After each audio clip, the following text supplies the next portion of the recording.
भाई जो गुरु वचन पे डट गे रकट गे फंद 84 के, कट गे फंद 84 के, रकट गे फंद 84 के।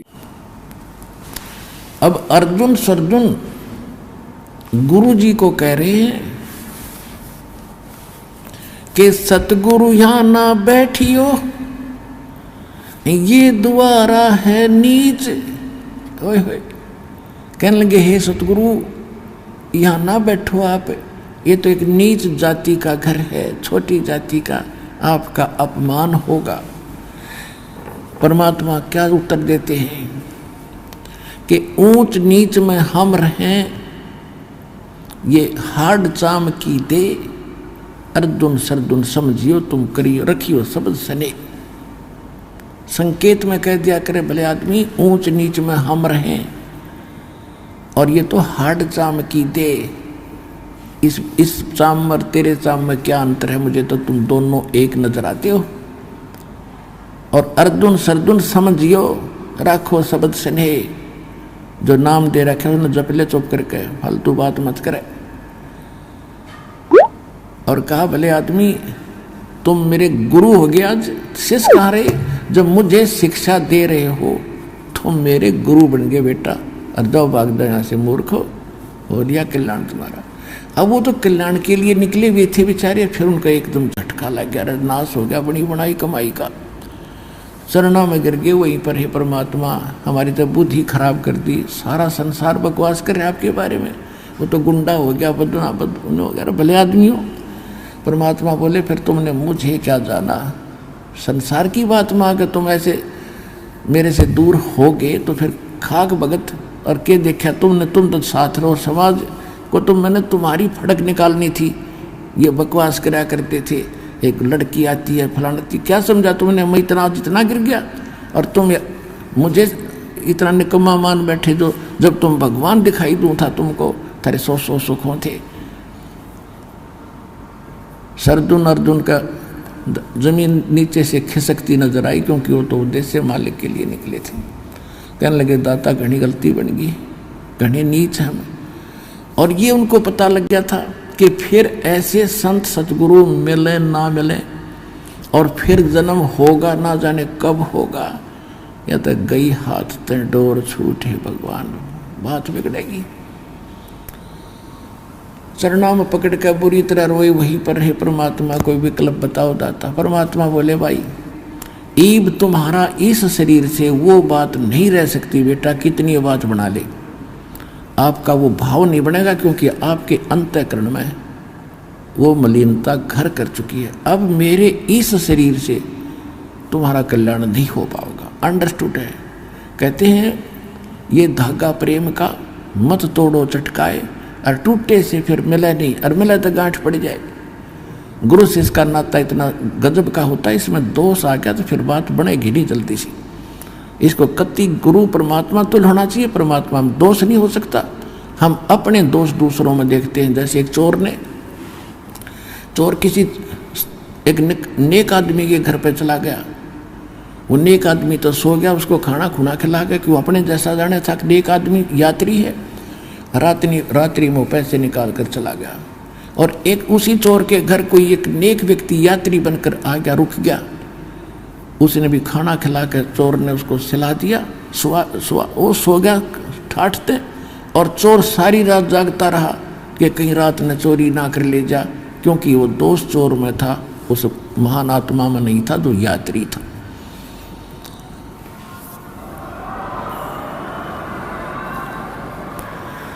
अब वो कहने लगे परमात्मा हमारा कल्याण कब होगा। तब उन्होंने कहा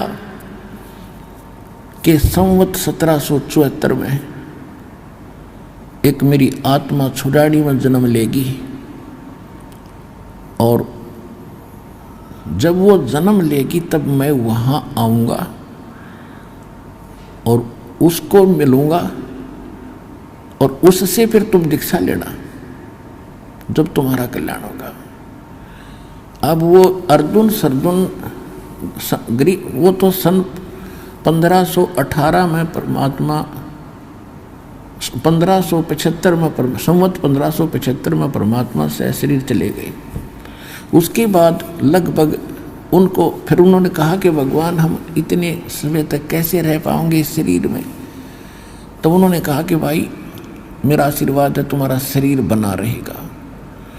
अब उन्होंने क्या किया कि जब संवत 1774 निकट आई तो वो यहाँ खरकोदा के पास एक अमायूपुर गांव है। खरकोदा जिला सोनीपत के अंदर एक अमायू गांव है। उस अमायू गांव में आके और किसी भगत के यहाँ रहने लगे। काफ़ी वर्द शरीर हो गया था, लचर पचर। और फिर उन्होंने वहाँ रहने लगे कि भाई उन्होंने क्या बताया था कि दिल्ली से 30 मील लगभग पश्चिम की ओर वहाँ मैं आऊँगा। गांव नहीं बताया था जब तक। और वहाँ तुम्हें आप कारण बन जाएगा, पता लग जाएगा। तो हमायूपुर गांव में रह रहे थे। और जब परमात्मा गरीबदास जी को मिल चुके थे और उनको सब परिचित करा दिया था, फिर ऐसी प्रेरणा करी उनके सपने में दिखे दाता अर्जुन और सद्दुन को कि अर्जुन और सद्दुन तुम छुड़ानी जाओ, वहाँ मैंने तुम्हारे दीक्षा की व्यवस्था कर दी है। छुड़ानी गांव में जाओ। अब वो सुबह उठे, दोनों ने एक दूसरे से बता के आज तो भाई गुरु जी दिखे थे और छुड़ानी गांव बताए थे, वहाँ कोई आए हैं, उनसे दीक्षा लो। उसका नाम भी बताया, गरीबदास नाम है उनका। उन्होंने जिस भगत के वो घर पर रहा करते थे उनसे पूछा भी यहाँ कोई छुड़ानी गांव है। उसने बताया जी है छुड़ानी गांव, एक छोटा सा गांव है और यहाँ से थोड़ी दूर है, यानी 30 किलोमीटर होगा 30। तो बोला भाई एक काम कर दे बेटा। दोनों कहने लगे आज तक आपने हमारी बहुत सेवा करी है, एक अंतिम काम और कर दे, हमें छुड़ानी छोड़ दे। उसने बैठा के अपनी बैलगाड़ी में उन दोनों को और वहाँ छुड़ानी जा छोड़ा। छुड़ानी जाके पूछा कि गरीबदास कौन है। उधर से परमात्मा ने प्रेरणा गरीबदास में की थी। उनकी भी दिव्य दृष्टि खोलती थी कि आ जाओ भक्त, मैं तुम्हारी इंतजार कर रहा था, आ जाओ। बताओ क्या काम है। कि महाराज सारी कथा बता दी, मुझे सब पता है, दीक्षा लो। तुमने बहुत बड़ी गलती करी थी अर्जुन सद्दुन, भगवान पर संत पर भगवान के तुल मानना चाहिए। कहा जी बस गलती घनी बन गई, उसी का भोग रहे हैं। उन्होंने नाम लिया, मैंने 2 महीने वहाँ रहे और वहीं शरीर छोड़ के दोनों उनकी समाधि बना रखी थी। अब तो आप फोड़ फाड़ दी छुड़ानी। तो पुण्यात्मा उधर से क्या हुआ कि कबीर साहब के पीछे सारा काशी के लोग पीछे पड़ लिए। और उसी दिन ये सिकंदर लोधी दिल्ली का बादशाह भी काशी बनारस में गया हुआ था। और परमात्मा जानबूझ कर उस दिन छेड़े थे कि इनकी परम पावर हो, यहाँ पर पूरी सुप्रीम पावर आ रही हो। अब सारे काशी के मुल्लार काजी हिंदू सारे इकट्ठे मिलकर सिकंदर लोधी के पास पहुँचे, जहाँ वो रेस्ट हाउस में रुका हुआ था वीर सिंह के पास। वीर देव सिंह बघेल वहाँ का राजा था। तो उन्होंने सब ने जाके कहा कि हे भगवान हमारा तो घर से निकलना दूभर हो गया, सरेआम वैश्यावर्ती शुरू होगी आपके राज में, और ऐसे ऐसे हाथी पर बैठकर शराब पी कर वैसा लेकर घूमा एक दानक दुल्हा कबीर। अब देखो सकल सिकंदर लोधी की, उसको उसका रोग दूर किया, ऐसा बुरा हाल था, हाहाकार मची थी। और उसके सामने ऐसे चमत्कार करके दिखाए और फिर भी जनता के डर से वो फिसल गया। अब तेरा तो राज उजड़ जाएगा। अब कदे कहीं ऐसा ना हो जनता सारी भड़क जा। सिकंदर लोधी ने कहा लाओ पकड़ कर, कौन है वो। अब ले गए पकड़ के। सिकंदर लोधी ने जनता को दिखाने के लिए कि मैं वो अपने हाथों में थकड़ी और पैरों में बेड़ी और गल में एक लोहा बहुत भारा तोक डाला करते, वह डाल दी। और सब ने कहा कि इसको गंगा में डालकर डबो के मारेंगे। सारा काशी के लोग, राजा सिकंदर लोधी सब चले गए। इब जनता का के राजा की के चल है। ये काजी मुल्ला और ये हिंदुओं के धर्मगुरु सारे, उन्हें पता लग गया कि आज दुश्मन मरेगा, क्योंकि परमात्मा ने सबके छक्के छुड़ा दिए थे ज्ञान में कि तुम बकवास करते हो, मिसगाइड किए बैठे हो, जो साधना तुम करते हो कराते हो स्वर्ग की भी नहीं, तुम नरक ले जा रहे हो। तो दोनों धर्म के गुरु उस परमात्मा के विरोधी थे ही, उनका दाव लग गया, सारे को इकट्ठे हो गए और कहा इसको डबोगे मारेंगे। अब नौका में बैठा के और उनसे कहा 2-5-10 मस्टंडे साथ भेज दिए कि इनको गंगा के बीच में पटक दो उठा के नौका नो। अब उन्होंने जाके परमात्मा को उठा के बहती दरिया के बीच में पटक दिया। परमात्मा जल पर ऐसे बैठ गए जैसे थल पर बैठा करते हैं, हथकड़ी और बेड़ी अपने आप टूट के गिर गई। बोलो सतगुरुदेव कबीर भगवान की जय हो।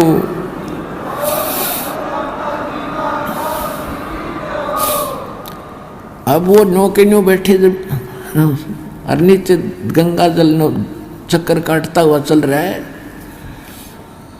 अब वो नौका वाले तो बुला लिए, तुम आ जाओ वापस। फिर लगे उनको पत्थर मारो, इसका खूब पत्थर मारे। पत्थर कहाँ जाए इतनी दूर सेंटर में। फिर कहने के गोली मारो इसका। राजा ने आदेश क्या को कहा कि गोली मारनी पड़ेगी। अब राजा डरता, ठीक है गोली मारो। गोली मारे, तीर मारे, एक निजा मालिक की तरफ कहते उड़े नू हो जाओ ऊपर को।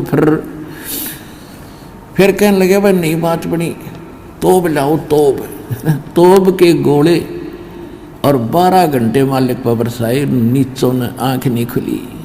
4 पहर 12 घंटे तोब के गोले नो दागे गए। वो कभी तक गंगा से बाहर जा पड़ा किसी सरोवर में, या वहीं फंस होकर वहीं गिर जा। अकल नहीं आई ठिकाने। अरे मूर्खो तोब के गोले और फ्यूज होने लग रहे, एक नहीं जा रहा। फिर भी आंख ना खुली के कबीर इज गॉड। अरे मंद बुद्धि लोगो तुम।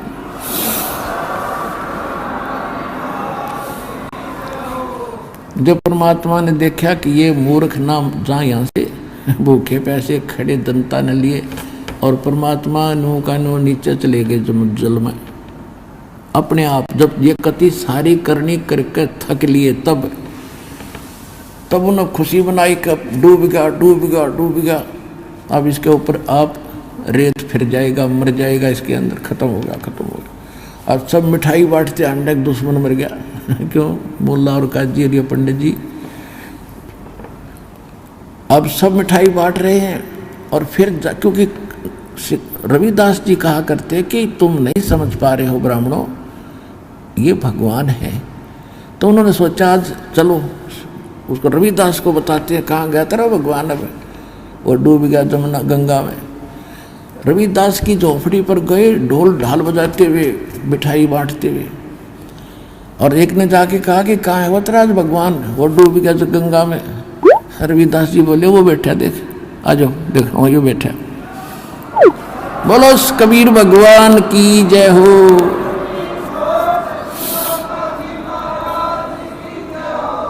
अब जो सा देखा हुए बागले कहाँ? सिकंदर लोधी के पास के महाराज वो तो मरा नहीं। तो अब कैसे मारे भाई? कि इसके गले में पत्थर बांध दो, मोटे मोटे, उसे भरा भरा पत्थर बांध कर छाती गए और परमात्मा को फिर गंगा में पटक दिया। वो पत्थर टूट कर नीचे गिर गए, भगवान ऊपर बैठे। फिर उन्होंने सोचा भाई नौ नहीं मरे। फिर उन्होंने प्रार्थना करी कि हे कबीर जी आ जाओ, बाहर आ जाओ, तुम अकेले भाई आ गया बाहर।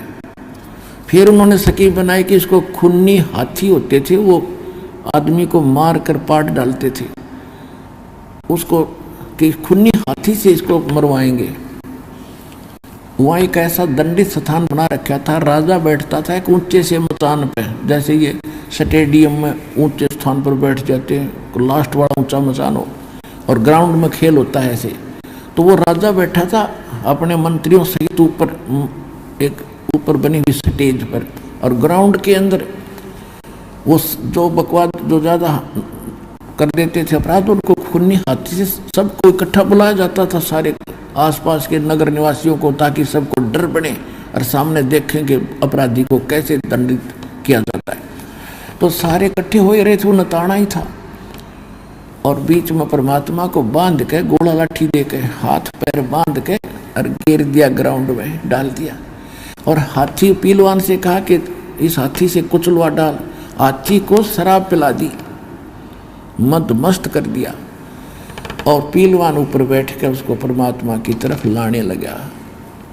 जब थोड़ी सी दूर पर रह गया हाथी, परमात्मा ने शेर का रूप बना लिया। शेर को देखकर हाथी की चिंगाड़ मारे और लीद कर वापस भाग गए, मुंडी धुन बन गए।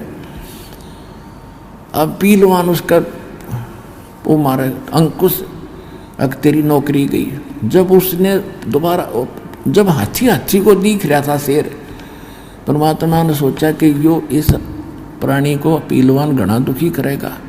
परमात्मा ने उसको भी दिखा दिया सिंह का रूप, पीलवान को हाथी जो चला रहा था। जब उसने शेर देखा कि बस चपट्टा मारने वाला, वो तो इतना डर गया, हाथी तो नीचे गिर गया। हाथी की तजा भाग गया और पीलवान कहीं पड़ा।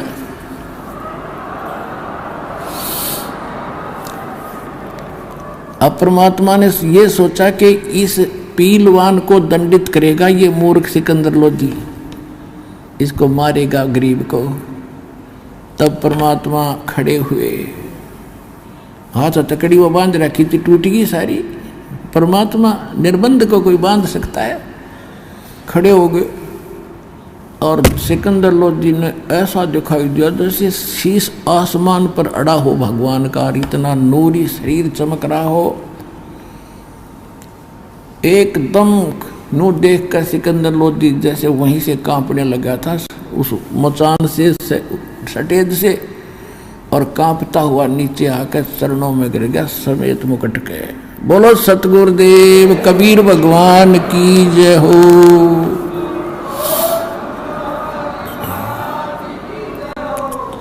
अनंत कोट ब्रह्मांड का एक रति नहीं भारे, सतगुरु पुरुष कबीर है ये कुल के सिरजनहारे। गुरु मानुष कर जानते ते नर कहिए अंधे, ओह दुखी संसार में फिर आग काल के फंदे। तो पुण्यात्माओं, जो गलती हमसे पहले बन चुकी है उन फाउल पॉइंटों को आपको इसलिए बताया जाता है कहीं फिर मार ना खा जाओ या बात बिगड़ जाएगी। परमात्मा कितने दयालु हैं। उन 64 लाख को चार्ज करके यहाँ 2 प्रकार से विमुख होते हैं भगवान से, गुरु से। एक तो गुरुद्रोही बन जाते हैं। जो गुरुद्रोही बन जाते हैं, गुरु की निंदा करते हैं सब जगह जा करके, उनको तो असंग जन्म तक मनुष्य शरीर नहीं मिलेगा, वो भक्ति तो खत्म उनकी हुई हुई। एक वैसे ही भोले भाले जैसे थोड़ा सा झटका लगा, बुराई नहीं करी और विमुख हो गए, समाज के डरते अकेले दबा जाएंगे, वो विमुख नहीं, वो मतलब गुरुद्रोही नहीं बने, विमुख जरूर हो गए। तो उनकी भक्ति बनी रही, जिस कारण से वो 64 लाख ही आप हो। मालिक ने इतना चार्ज कर गए कि आपको मनुष्य जन्म होते हुए आ रहे हैं, मनुष्य जन्म होते हुए आ रहे हैं, और वो तड़फ भगवान की आज भी विद्यमान है। तो सबसे पहले सतलोक आश्रम बरवाड़ा, अब सबसे पहले सतलोक आश्रम बरवाला जिला हिसार में वो 64 लाख आवेंगे जो कहीं कहीं पटक रखे काल ने, और उसके बाद पूरे विश्व के कलम चढ़ावांगे, सबका बेड़ा पार होएगा। बोलो सतगुरुदेव।